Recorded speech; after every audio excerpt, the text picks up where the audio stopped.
Selamat pagi semua. Assalamualaikum warahmatullahi wabarakatuh. Oke, kita akan menjelaskan terkait analisis sistem dinamik. Ya, pokok bahasan yang kita akan sampaikan dalam analisis sistem dinamik ini adalah terkait teori sistem dinamik, kemudian langkah-langkah dalam penelitian yang menggunakan sistem dinamik,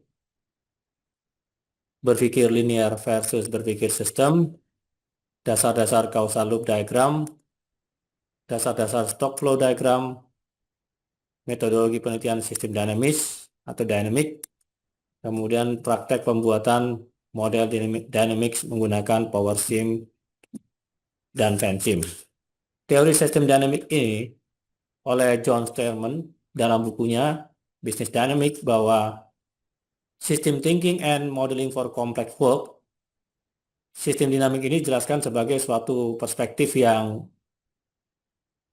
di mana seperangkat alat konseptual digunakan untuk memahami struktur dan dinamika dari suatu sistem yang kompleks, sekaligus metode pemodelan yang ketat untuk membangun simulasi komputer berbasis komputer guna merancang kebijakan yang lebih efektif dalam suatu organisasi maupun kebijakan publik.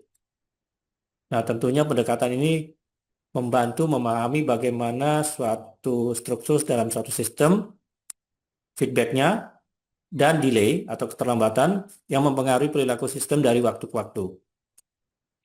Teori ini juga digunakan menciptakan manajemen flight simulator agar pengambil keputusan dapat mempelajari dampak jangka panjang dari suatu kebijakan sebelum diterapkan di dunia nyata. Sedangkan menurut Ahmad Hadiatno, pendekatan sistem dinamik ini digunakan untuk memahami interaksi kompleks antar faktor ekonomi, sosial, lingkungan, dan pelanggan dalam sistem logistik berkelanjutan. Pendekatan ini memungkinkan simulasi perilaku sistem logistik jangka panjang melalui hubungan sebab akibat, causal relationship, umpan balik, serta perubahan dinamis yang terjadi terhadap performa perusahaan logistik di tengah pertumbuhan e-commerce dan kompleksitas rantai pasok perkotaan di Indonesia. Ini yang langsung berhubungan dengan logistik teorinya. Lalu, apa itu sistem dinamik sebetulnya? Bahwa sistem dinamik itu terbagi menjadi 3 kategori oleh Nagel, di mana definisi yang tak fokus pada komponen struktural model sistem dinamik sebagai suatu metodologi, dan definisi yang menempatkan sistem dinamik dalam konteks paradigma yang lebih luas. Tahapan proses dalam pendekatan sistem dinamik berdasarkan Rehem et al. Dijabarkan menjadi tahapan problem, artikulasi, need analysis, data collection, formulasi dynamic hypothesis, model verification, construct simulation, hingga policy design. Di mana juga terdiri dari qualitative approach dan quantitative approach, mulai dari input, proses, dan output. Jadi, Rehem et al. Ini mengadaptasi tahapan tersebut dalam pendekatan kualitatif dan kuantitatif melalui CLD dan stock flow simulation. Dibandingkan dengan tahapan Sterman secara ringkas ada 5 langkah di sini: problem articulation, perumusan masalah, ada formulating dynamic hypothesis, formulating a simulation model, testing, pengujian model, policy design, dan evaluation. Nah, ini bersifat menegaskan bahwa proses ini bersifat iteratif. Tiap tahap dapat kembali diperbaiki berdasarkan hasil evaluasi dan pembelajaran dari simulasi. Jadi, Sterman menyatakan proses ini meliputi 5 garis besar tersebut. Setelah kita bandingkan 5 garis besar itu dengan diagram Rehem et al., kita bisa lihat di tengah itu perbandingan antara Rehem et al. Dan tahapan Sterman kurang lebih bisa dipadukan. Sterman juga dalam tahun 2000 di sini dibuat konsep dan secara konsep berpikir secara konseptual dan teknis, di mana ada tahapan dimulai pemilihan tema identifikasi variabel kunci, membangun peta model, membangun diagram aliran dalam konseptual, CLD SFD di situ, lalu formulasi model simulasi, verifikasi, validasi, sensitivitas, skenario kebijakan, rekomendasi, hingga selesai ini ada pada tahap teknisnya, di mana formulasi model mulai dari persamaan matematik, estimasi parameter, lalu ada verifikasi dan validasi daripada model. Berdasarkan sensitivitas skenario kebijakan, itu kemudian dilakukan rekomendasi kebijakan. Jadi banyak hubungan sistem dinamik ini dilakukan untuk suatu kebijakan. Mulai dari tahap pertama adalah program articulation, perumusan masalah, bahwa masalah utama dalam contoh disertasi ini adalah ada 3 rumusan masalah, dan tujuannya pun ada 3, lalu harus dibatasin daripada masalah itu. Dan tentu saja ada pola perilaku sistem yang dilatar belakangi oleh fenomena-fenomena yang terjadi dan digambarkan dengan mental model seperti rich picture di situ, ya. Ini akan membantu memahami perubahan perilaku sistem dari waktu ke waktu. Di sini terjadi penurunan perlambatan daripada sertifikasi logistik halal. Ya, jadi ini contoh kita dalam judul simulasi percepatan sertifikasi logistik halal berbasis model sistem dinamik. Yang perlu diperbaiki pada tahap 1 pada saat kita evaluasi adalah pola perilaku sistem perlu dibuat lebih eksplisit di sini pada gambar tadi, ya. Kemudian pola perilaku sistem juga reference mode-nya pertumbuhan sertifikasi logistik masih lambat.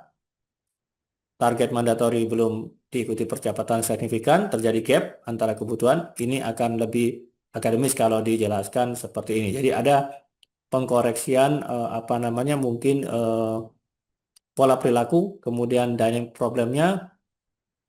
Statement itu menekankan masalahnya bukan kondisi statis, tapi lebih perilaku sepanjang waktu.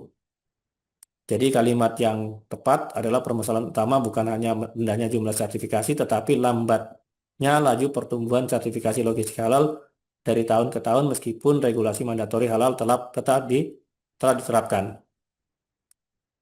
Tujuan penelitian ini sistem dynamic oriented, yaitu mengembangkan model sistem dinamik. Ini lebih akademik, ya, makanya kita akan koreksi juga ada beberapa kalimat di situ, ya. Ini menunjukkan lebih CLD, stock flow, skenario, dan merupakan inti daripada sistem dynamic. Matriks kebutuhan sistem atau need analysis ini dimulai dalam suatu model. Kita memerlukan pendekatan kebutuhan, analisa kebutuhan, dan di situ dimasukkan juga aktor-aktor daripada yang berkepentingan seperti pemerintah, masyarakat, pelaku usaha. Kemudian scoring daripada analisis kebutuhan tadi dari hal-hal yang dibutuhkan tadi. Kemudian di sini contohnya kita dalam terapannya kita masukkan variabel inti adalah 10 variabel saja. Jadi kita tidak akan menjelaskan sebanyak variabel nanti yang dibutuhkan, tapi inti-inti daripada variabel itu yang kita perlukan. Jadi dalam tahap awal ini, variabel penting yang relevan terhadap perilaku sistem dimasukkan dalam kebutuhan itu. Pemetaan stakeholder tadi dimasukkan juga, kemudian penentuan prioritasnya ditentukan, pembatasan ruang lingkup dan sistemnya ditentukan, penguatan eviden melalui referensi bisa dilakukan menggunakan systematic literature review. Kemudian di sini black box diagram dibuat. Contohnya adalah model pengentasan kemiskinan di sini berdasarkan peraturan yang ada. Kemudian kita lihat ada input terkontrol dan tak terkontrol, kemudian ada output yang dikehendaki dan tidak dikehendaki. Ini di tengah adalah proses model pengentasan kemiskinan dan ada evaluasi manajemen. Dan diagram black box terapan yang kami gunakan dalam penelitian kami adalah dasar regulasi Undang-Undang 33 2014 jaminan produk halal. Kemudian di situ ada input terkontrol dan tak terkontrol juga, serta juga primary control dan secondary control dalam input terkontrol.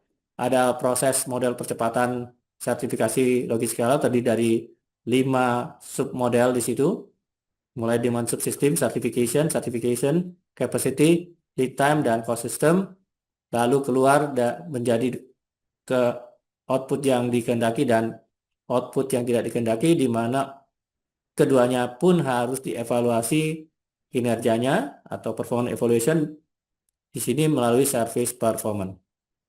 Dan kembali lagi ke input terkontrol. Lalu matric level digunakan, contohnya di sini adalah terdiri dari 4 level, dan dalam terapannya kita juga menggunakan 4 level di sini, mulai dari submodel sistem utama tadi yang 5 kita masukkan di sini. Kita kebetulan ada 4 kolom aja, 4 kolom atau 4 baris di sini. Kemudian level satunya ditentukan tadi drivernya, level 2 control rate-nya, dan level 3 state process, dan level 4 output impact-nya dimasukkan ke dalam matrix level ini. Jadi ini untuk memprioritaskan variable sistem berdasarkan tingkat pengaruh. Kemudian data collection. Data collection, data yang dikumpulkan, kita mendapatkan data time series dari sumber BPJPH dalam kasus penelitian kami, kemudian historical data juga dari LPH dan ahli, survei dari IHTEC, regulasi dari pemerintah, kemudian servikual AHP dari responden, di mana respondennya adalah perusahaan logistik yang sudah tersertifikasi halal, dan AHP juga dari 5 expert, ya. Time series, kemudian kita masukkan juga data-data time series yang tadi historical data, dan juga sumber literatur review yang ada. Jadi bisa time series juga ada juga berdasarkan literatur review. Ini mungkin spottingnya literatur review tepatnya dari jurnal-jurnal bereputasi. Kemudian tahap 2, formulating dynamic hypothesis, menyusun hipotesis dinamik di sini, di mana hipotesis dinamik ini mengidentifikasi hubungan sebab akibat feedback loop yang menyebabkan perilaku sistem. Lebih tepatnya nanti akan digambarkan dengan causal loop diagram. Ya, jadi dynamic hypothesis ini adalah causal loop diagram nantinya yang terintegrasi, yang dianalisa. Nah, jadi diduga akan membentuk feedback structure yang mempengaruhi lambatnya percepatan sertifikasi logistik halal. Jadi dalam CLD itu akan diduga ada feedback structure yang mempengaruhi lambatnya percepatan sertifikasi logistik halal. Ada juga perkiraan reinforcing loop yang mempercepat pertumbuhan sertifikasi, ada juga balancing feedback loop yang menghambat. Nah, jadi pada intinya lambatnya percepatan sertifikasi logistik halal juga disebabkan oleh interaksi antara keterbatasan kapasitas auditor halal, kompleksitas proses sertifikasi, rendahnya pemahaman perusahaan logistik terhadap regulasi halal, itu akan digambarkan dalam CLD. Nah, kemudian kembali lagi ke tahapan analisa tadi, sebetulnya dimulai dari suatu analisis akar masalah sosial atau AAMS. Dan ini adalah perumusan daripada masalah yang tadi ya. Kita kembali lagi tahapan metodologi analisis akar masalah sosial ini melalui 5 tahapan, ya. Bagaimana tertulis. Kemudian tata alurnya juga dijelaskan di sini, nanti bisa dibaca sendiri nih akar masalahnya. Lalu kita lanjut aja kesesuaian antara masalah dan solusinya. Inilah yang sebetulnya nanti akan dijadikan apa namanya, inti identifikasi masalah dan tujuan mengatasi masalah tersebut. Nah, kemudian kita langsung aja masuk ke tahap ketiga, melakukan formulating simulation model. Simulation model ini kita tadi akan membentuk causal loop diagram, di mana causal loop diagram ini tahapannya ada 3 paling tidak: menentukan arah hubungan sebab akibat, menentukan polaritas hubungan positif dan negatif. Jika satu variabel naik atau turun, variabel terkait bergerak ke arah yang sama. Negatif itu satu variabel terkait bergerak ke arah berlawanan. Ada hubungan kausalitas sebab akibat, bukan sekadar korelasi. Kemudian menentukan juga feedback loop, di mana reinforcing memperkuat dan balancing adalah menyeimbangkan. Ini ada contoh di sini, di mana kelahiran menambah populasi, kematian mengurangi populasi. Nah, populasi menjadikan suatu apa namanya di sini flow yang stock flow di sini ya nantinya. Di sini berpikir linear versus berpikir sistem, perbedaannya berpikir linear ini rata, sedangkan sistem di sini terjadi loop atau feedback interaksi. Ya, ini ciri khas daripada feedback loop. Kemudian di sini contoh causal loop diagram dari model kegiatan industri pertambangan di sini contohnya. Kemudian di sini juga ada contoh. Nah, kalau yang ini adalah terapannya kita menggunakan dalam percepatan sertifikasi logistik halal, ada di sini 9 loop, di mana ada 3 loop yang positif atau reinforce, kemudian ada loop yang balancing, ada 6 di sini ya. Bisa dilihat di sini ada panah yang berbalik yang warna biru R1, R2, R3 ini reinforcing. Kemudian eh, yang B ini balancing, B1 sampai B6. Ini kemudian ada 5 submodel sistem di antara ini. Kemudian ada 64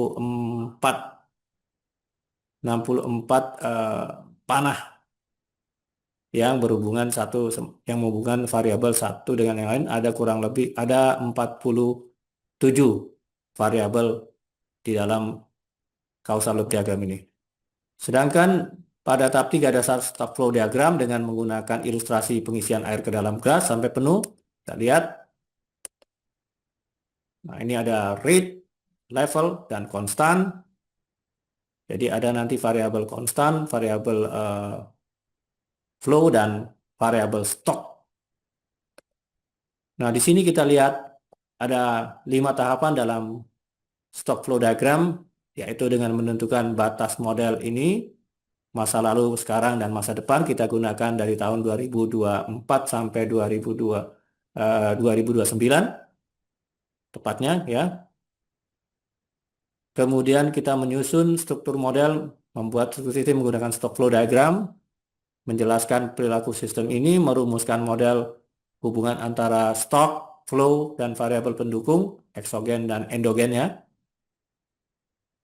Kemudian membuat persamaan parameter, kita equation persamaannya kita running di sini di dalam suatu sistem power sim.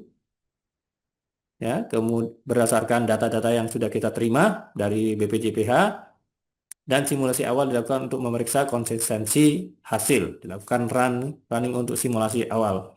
Kemudian diuji model ini dengan kesesuaian data historis, keterangan model, dan kondisi ekstrim. Jadi di sini menguji model ini nanti kita menggunakan 4 hipotesis. Ya, hipotesis dalam stock flow sendiri ini adalah struktural hipotesis sebetulnya. Kemudian nanti akan dilanjutkan dengan behavioral hypothesis, di mana kita akan lakukan behavioral reproduction. Kemudian policy hypothesis, ada 4 policy dasar, skenario adalah pesimis, business as usual, moderate, dan optimis. Dan kemudian nanti kita juga akan merancang kebijakan eksperimen berbagai skenario kebijakan tadi. Kita uji ada perubahan parameter proses umpan balik. Nanti akan ada policy mix skenario yang akan diuji. Kita juga akan menguji berdasarkan tadi policy hipotesis, dan ada uji hipotesis untuk sensitivitas hipotesis, di mana 3 variabel utama akan diuji. Ya, kemudian ada juga extreme condition hipotesis yang kita lakukan untuk menentukan model ini logis bila kondisinya 0. Nah, itulah tadi penjelasan reviewnya bisa dilihat dalam gambar metodologi sistem dinamis ini, dimulai dari suatu mental model tadi, konsep literatur menggunakan kombinasi daripada literatur review seperti systematic literature review, cervical, AHP atau model lain yang bisa dimasukkan ke dalam sistem dinamik merupakan data kualitatif dan kuantitatif, data time series yang kita peroleh dari lembaga-lembaga yang menyediakan, data numerik lain yang sebagai pendukung, kemudian itu menjadikan suatu need analysis, ya kita tentukan need analysis. Ya, tujuan daripada penelitian ini didukung oleh diagram black box material, black box dan matrix level. Kemudian untuk membuat causal loop diagram, di mana juga itu dijadikan sebagai dynamic hypothesis dan dilanjutkan ke struktur SFD, stock fold diagram, dengan sebagai struktural hypothesis yang terintegrasi. Lalu itu diuji parameternya, persamaan matematiknya divalidasi dan diverifikasi. Kita juga melakukan perbandingan perilaku model dengan perilaku dunia nyata, behavioral hypothesis yang kita lakukan tentu saja dengan adanya menggunakan MAPE tadi, means ada MAPE tadi ya, kemudian ada modelnya dibentuk, kemudian perilaku modelnya kita lakukan uji extreme condition juga. Dan tadi sebelum extreme condition kita lakukan juga policy hypothesis dengan pesimis, business as usual, moderate, dan optimis, yakni di mana perubahan kebijakan itu bisa dilakukan. Lalu evaluasi kebijakan kita lihat juga perilaku alternatif atau policy mix skenario yang bisa dijadikan acuan untuk mengambil suatu kebijakan. Demikian yang kita bisa sampaikan. Dalam prakteknya kita menggunakan PowerSim. Silakan kita akan coba menggunakan PowerSim. Terima kasih atas perhatiannya.